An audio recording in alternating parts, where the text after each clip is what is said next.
This is a little more like where you're used to seeing him just being a big body, going across the middle.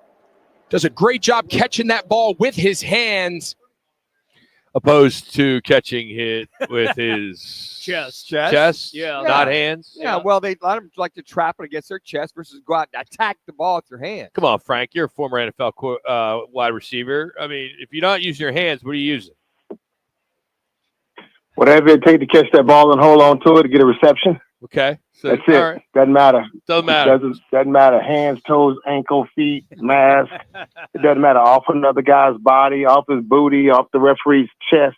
As long as you come down with it and you get a reception in there, like they say when it comes to your scorecard as a golfer, there's no pictures on the board, baby. That's a good point. Very good point. That was Marvin Harrison Jr.'s 15-yard touchdown catch in the back of the end zone. Great ball from Kyler Murray in that one. Gave the Cardinals a 13-point lead. However, they surrendered that. What makes you frustrated today on a Monday after them giving up that lead? You know what? This is everyone's been talking about Rock that it's just a disappointing loss, but it actually worse. It's worse than that. And I know the guys feel that in the locker room because I know they felt like, going on the road versus a good team is hard to pull away a victory. But to lose in the penalties that they were able to, that they had, they was 5 for 13 on third down. They dominated in all of the stacks except those. And where they dominated in those, that's what cost them the loss. But I mean, to me, to watch the way that they've been playing, to put up the numbers they've been putting up, but to watch how they hurt themselves with penalties and then mess themselves up in the red zone and only can walk away with 3 points. That's not a good sign of your offense just being dominating. It's efficient, but not dominating. And to me, when I look at that, that's just that's not really the formula for winning. And I'm pretty sure it's not exactly what the guys want. Frank, since the bye week, this team's really struggled, to your point, in the red zone. A lot of field goals, a lot of opportunities missed. Do you feel that that lack of, just put it this way, the stopping of continuity that they had prior to winning 4 games in a row, have a bye week, especially with a young team, they've lost some of that mojo, or do you just think that some of these teams are adjusting to them with their red zone offense? I mean, it could be both of them actually. Teams do make adjustments. That's one of the best things about the NFL is that in the second half of the game or the second half of the season, once they realize exactly who they got on their team and how the coaches can coach this particular set of players, they know exactly what to do with those guys. But when you're in a situation like we've been in the last couple of weeks, we've just shot ourselves in the foot in the red zone. I mean, we're sitting in prime positions for scoring and giving Kyler a good opportunity, man, just to either run an RPO situation and keep the ball himself. But when you start backing up and walking away from the end zone, that's never a good thing when you're in the red zone. And the Cardinals have been doing that a lot, unfortunately, especially these last 2 weeks. Well, especially the pressure. All of a sudden, this defense starts putting the pressure, start forcing him, to your point there, running right or left. But it doesn't hurt to see the adjustments on the offensive side by Minnesota when you got guys like Justin Jefferson, Jordan Addison, and TJ Hawkinson to be the moves, or I should say the continuity they had on just 2 drives in that game to get that ball down the field and find those big playmakers. No, I agree with you. That's a part of, watch the balance in this here. Our defense goes out and gets 5 sacks. They dominate this team technically. They only have 65 yards rushing and a little bit less than 200, a little bit over 200 yards passing. That's not a typical Vikings offense, but our defense went out and played hard and played really well. But to your point, Manouch, when you look at it, this is when the playmakers, they just wait. They get patient.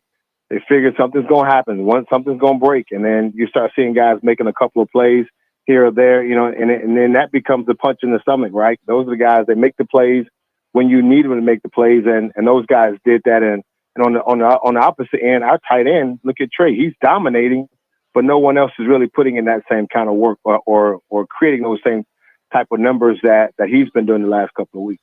Frank Sanders is our guest on the Right Toyota guest line. Frank, my question now, with the games that are remaining against teams that are in the same division, are they just going to now continue to stack the box to take away James Conner and take their chances against the Cardinals passing game? You know what? It has. I think that's a double-edged sword, right? Because you just don't know who's going to show up. If our running game shows up and our line is pounding people with JC and Trey and those guys, and next thing you know, it looks like they have to they have to bring more guys in the box. But if our receiving game is out there, start making plays immediately, Jimmy B, you know what happens? They start getting sketchy. So they don't know who's going to show up.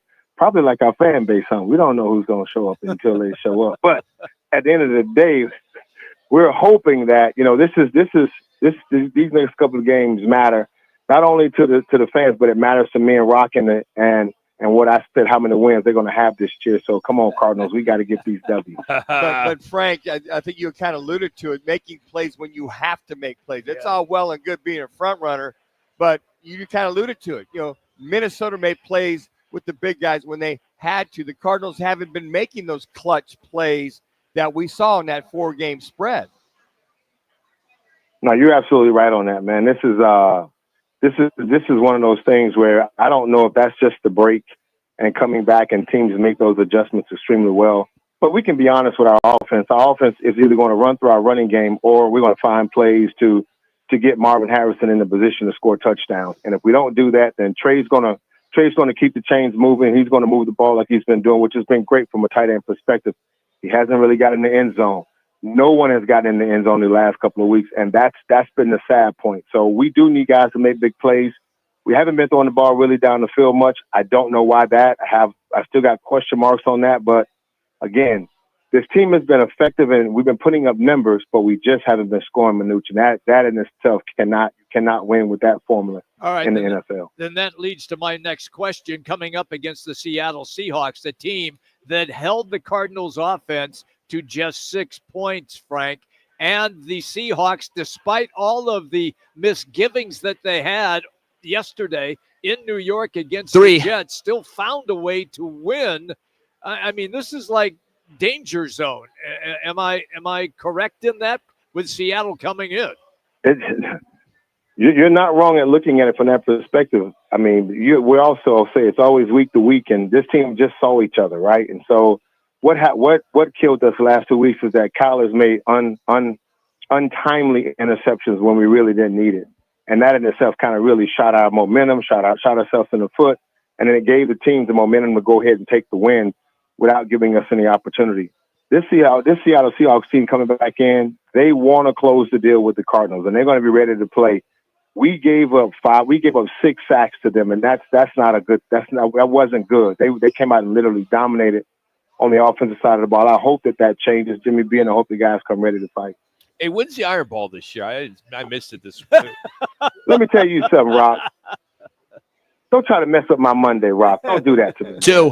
Iron Bowl's over. We're right now at the Pancake Bowl. Stop it, Rock.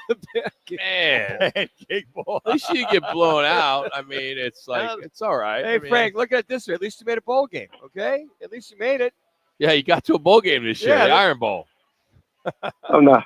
Come on. Look, after watching the Jalen Milroe show, man, that was just it was not good. I mean, it just wasn't good. They just came out and did what they were capable of doing. But Jalen Milroe is really a tremendous athlete. He's a dual threat quarterback, and he really showed that. I mean, versus us, and he exposed us very well. But Alabama's a good team, man. They got a lot of good players on their side, and they showed it on Sunday. And unfortunately, we just came out. They just happened to be playing the Auburn Tigers. Did you jump on the ASU bandwagon yet? I got 2 daughters. My checks are going to ASU. I've always been forking them down the last couple of years. So yeah, go ASU.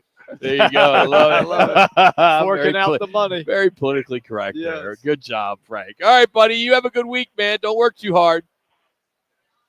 I won't, guys. Have a good one, man. Love you guys as always. You got it. Ditto, buddy. That's Frank Sanders joining us, former Cardinal and Raven. Ravens got beat by the Eagles last night. They did. You got Broncos and the Brownies tonight. We're at the Trophy Bar in Chandler at Ocotillo, downtown Ocotillo. Great bar. It's just the home of Kenny Dillingham show.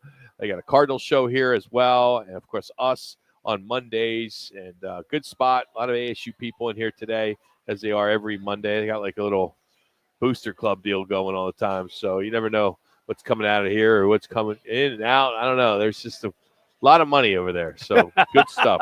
More Rock and Minuch with Jimmy B continues right after this. It's Fox Sports 910. You're clear. From